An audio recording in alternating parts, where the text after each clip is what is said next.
Letters from Space, written by Clayton Anderson and illustrated by Susan Batory. Illustrated means the drawings, making drawings. Ooh, letters from space. Dear Mom, I did it. I made it into outer space.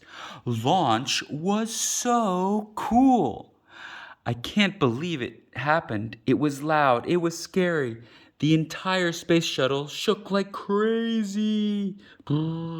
Once we started going really fast, I felt so heavy. It was like I weighed 3 times what I usually do. We went faster and faster, and then everything went quiet. I started to rise out of my seat, and I was weightless. There's so much more to come. I hope I receive lots of letters during my 5 months in space. I love you, your son, Clayton.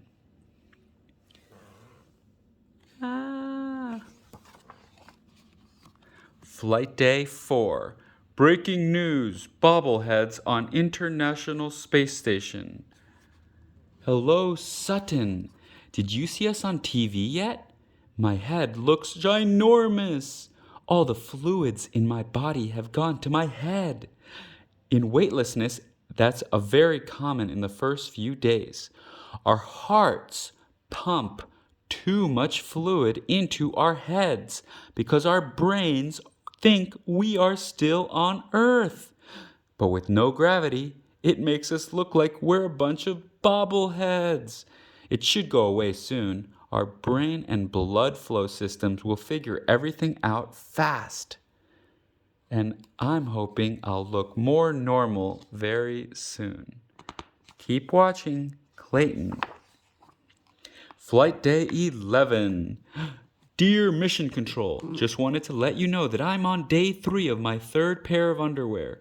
I know I'm supposed to wear them for 4 days before I throw them into the trash, but if they're still pretty clean, should I wear them for a few more days? I know we need to conserve our supplies up in space. Flight Day 22. Hey, Cole! Thanks so much for writing to me. I'm so glad your teacher figured out my address up here. You have a new puppy? That's so cool. We can't have pets in space. It would be neat to have a dog or a cat, but what a mess with no gravity. Where would it go to the bathroom? Maybe the poop would be floating around in space. Astronauts do bring animals to space. There have been mice and spiders and minnows and butterflies. The spider webs looked so strange at first, all crooked and messy, but they came around eventually. Astronauts have watched butterflies grow from caterpillars. It took them a while to realize they could still fly. Scientists want to see how animals and insects adapt to being weightless because they might help us figure out how humans can adapt to space. Man, human and animal brains are so cool. They adapt to different circumstances. Woof, woof! Cosmo, bring it! Flight Day 31. Sophia, thanks so much for the pictures from your vacation. The Rocky Mountains are beautiful. But you should see them 250 miles up. They look so tiny from outer space. We take pictures of Earth from space, too. Scientists give us targets for something they call Crew Earth observations. They compare our photographs over time and hoping to find clues about how things like ocean health, soil erosion, deforestation, and city growth, they like to use the word sprawl, are changing. City sprawl is as the city grows and gets bigger. It sprawls throughout the countryside. It's really cool to take a picture and have a scientist tell you that you've helped solve a real-world problem. Keep on sending those pictures. Clayton.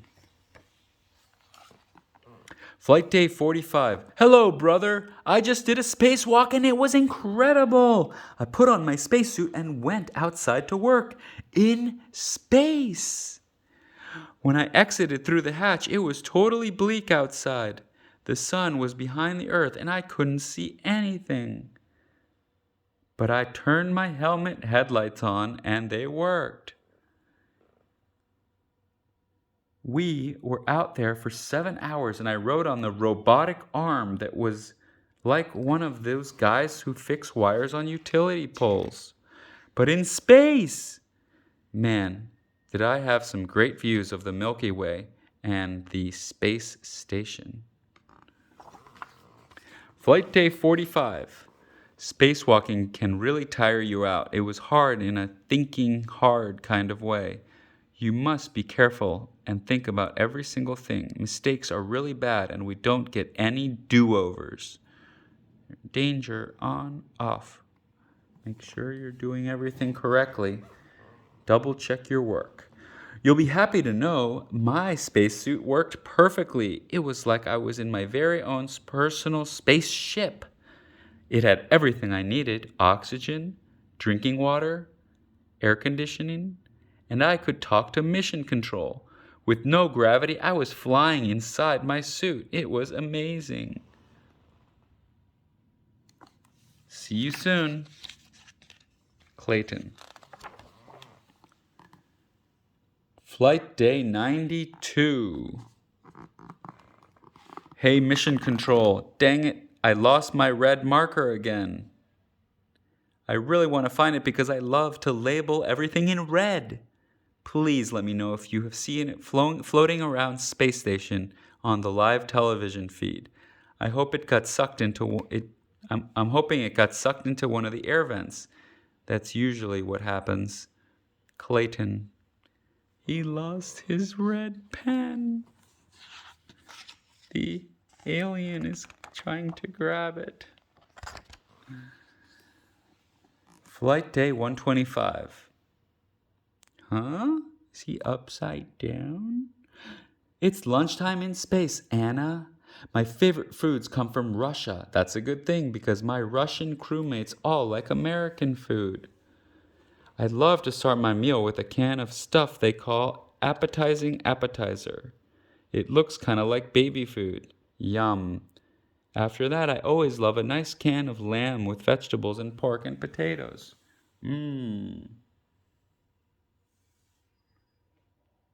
It looks a lot like cat food. Maybe it even smells like cat food. But I swear, it doesn't taste like cat food. Scientists are watching everything I put in my mouth.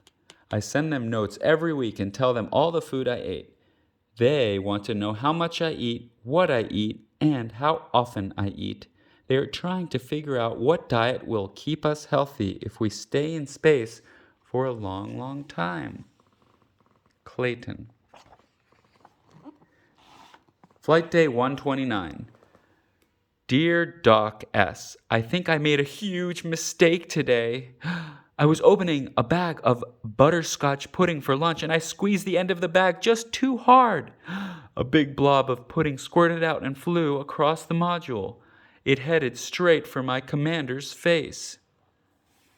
But at the last second, he opened his mouth and he ate it right out of the air. I was so embarrassed and praying he wouldn't get mad, but he licked his lips and gave a thumbs up. I thought of you because it was a great example of Newton's law. An object either remains at rest or continues to move at a constant velocity unless acted on by another force. The pudding was at rest until I acted on the bag with a force. Whew! That was a close one. Clayton.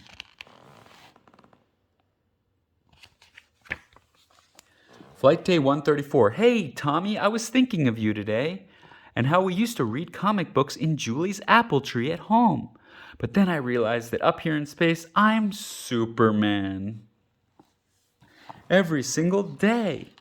I fly to breakfast, then I fly to work, and if I need a break, I fly to the bathroom. And even I fly when I'm going to the bathroom. Going to the bathroom? Yeah. So cool. Stay super. Clayton. Flight day 139. I know we are halfway through the school year and I hope science classes are having fun. I wanted to thank you for teaching me about the scientific method when I was in your class. It made me love science, and now I'm doing it in outer space. We have so many experiments to do while we're weightless. One of my favorites is growing plants. Mission Control sent up 2 plant growth chambers on a cargo rocket. One has basil seeds in it, and the other has lettuce seeds. I water them every other day and then take photos of them on the days that I don't give them water. Kids on Earth are following along to learn how things grow in space. And then I'll design a plant growth chamber on their own. How neat is that? I sure hope aliens like basil and lettuce. Thanks again, Clayton. Flight day 148. Dear Mom, I'm hoping to come home soon. I am going to come home soon. I can't wait to give you a big hug. It has been almost half a year since I launched into space, and I'm looking forward to seeing home again. The time has flown by up here, and life in weightlessness has been really, really fun. I can do so many flips. Flip, flip, flip, flip, flip.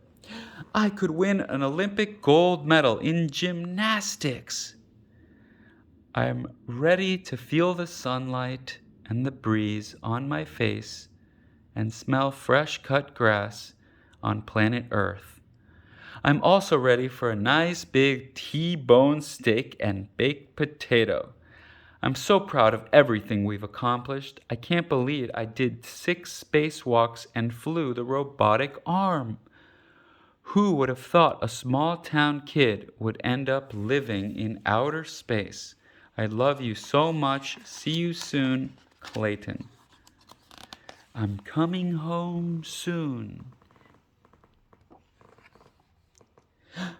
Flight day 152. Welcome home, Clayton. Dear Mission Control, I'm home, safely back on Earth. And boy, I am glad about that. Maybe we should have a big party now that I'm back. We could invite family and friends and all the great folks who helped me stay safe up there. I know how hard they worked and that they had to spend time away from their families too. It would be neat to say thank you to them for helping me live my dream. Respectfully, Clayton.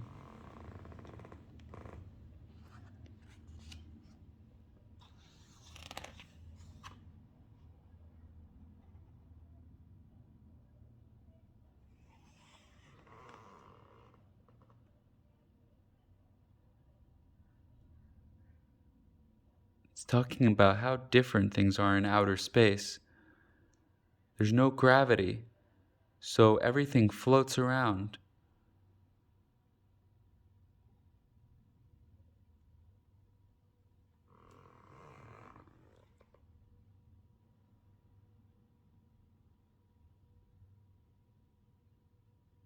It talks about how the astronauts train for spacewalks in swimming pools, because swimming pools feel like they have less gravity.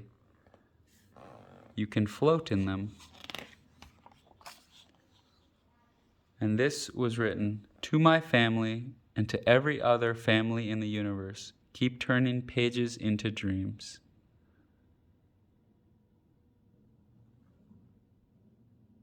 The end.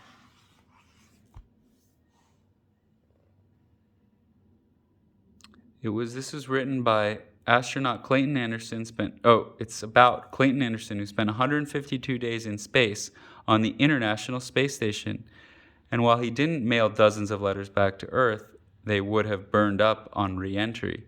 Imagine if he did. These letters from space are full of weird science, wild facts, and outrageous true stories from life in space, complete with hysterical illustrations from Susan Batory. A special author's note includes even more interesting information on space, astronauts, and living among the stars. The end. Letters from space.